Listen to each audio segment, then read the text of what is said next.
baydhabo ayaa saacadihii taga margelisay xafladda caleemasaarka madaxweynaha la doortay ee lafta gareen waxaase dhinac socday howlo kale oo dowladda dhexe ka gudanaysa magaalada baydhabo oo hadda xarun kumeel gaara u ah maamulka koonfur galbeed Soomaaliya. taliyaha ciidamada booliska sareeye gaas Bashiir Cali Ameerika oo uu heliyay gudoomiyaha maxkamadda sare ee ciidamada qalabka sida sareeye guud Liibaan Cali Yarow ayaa booqday fadhiyada ciidamada booliska federaalka ee baydhabo. daafaha iyo gudaha magaalada ayay soo kormeereen waxa ayna kala hadleen ciidamada u adeegida dadka iyo dalka. taliyaha booliska Soomaaliyeed ayaa amray ciidamada inay ku dadaalaan muuqa jirkooda taasoo qayb ka ah qanaacada bulshada ay u adeegayaan. in aynu muujino ciidan booliis oo qablaan ku soo noqdo qabkaas wuxuu ka imaanaya nadaafad iyo dharka wadataan heybada aad leedihiin adiga nin booliis oo qurux badan oo labisan oo heybad leh oo karaamad leh markaad aragto candhuuftaada dib u liqaysaa si ixtiraam kula hadlaysaa doorantay ma aha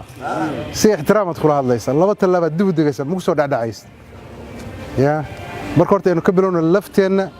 aynu ugu helino ciidanka booliiska inaan qurxinno labiskeenu leenahay inuu si fiican u gashano waxaynu dadka ku duwanna kaawo uniformkaas waa wasaaradda markaa fiiriso ninka shaqaalaha iyo ninka wasiirka oo isla racadiyeen soo ma raacsanadin laakiin inaga labiskeenu qaadanayno waa karaamadii heebadeena nahay oo sharciyeysan waa awood sharciyeysan ayaa adiga ummadda kugu aamintay awood sharciyeysan aad qof ku xiraysid qof ku istaajinaysid qof ku leexinaysid qof ku soo qabanaysid waa awood sharciyeysan waa aad qori ku qaadanaysid inta kale aanay samayn karin awoodda sharciyeysan ee sharcigu ku siinayo dhaqankeeda ku dar marka akhlaaqdeeda ku dar soo ma raacsanadin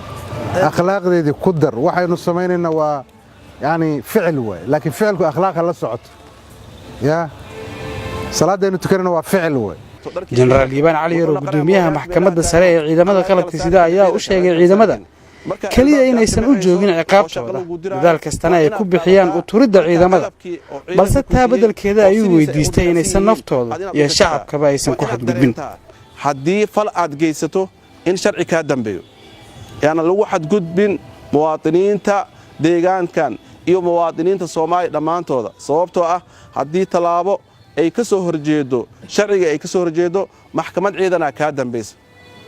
anaga waxaan jecelnahay askarteen xaqiiqatan aadan ugu ixtiraamnaa aadan ugu naxariisanaa markiina loo keeno waxaan isku daynaa askariga si kasto ay ahaato inaan wax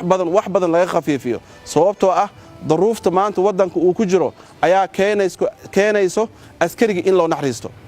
marka idinkana maadaama anaga aan idin naxariisanayno waan aaminsannahay boqolkiiba boqol aan idin naxariisano idinkana shacabka u naxariista yaan shacabka lagu xadgudbin yaan qoryaha dadka lagu taagin yaan aan meel munaasab ah amaanka yaan dadka loo furanin qorigaan cayaar ma galo waxa lagu dhiibay waa dadka inaad ku ilaalisaa. taliyaha qaybta booliska gobolka iyo saraakiil kale ayaa ku heliyay safarka lugta iyagoo ugu dambeyn ka qayb galay damaashaad gaaban oo ciidamada lagu guubaabinay taasi oo ay wacdara ka dhigeen kooxda fanka booliska ee Heegan.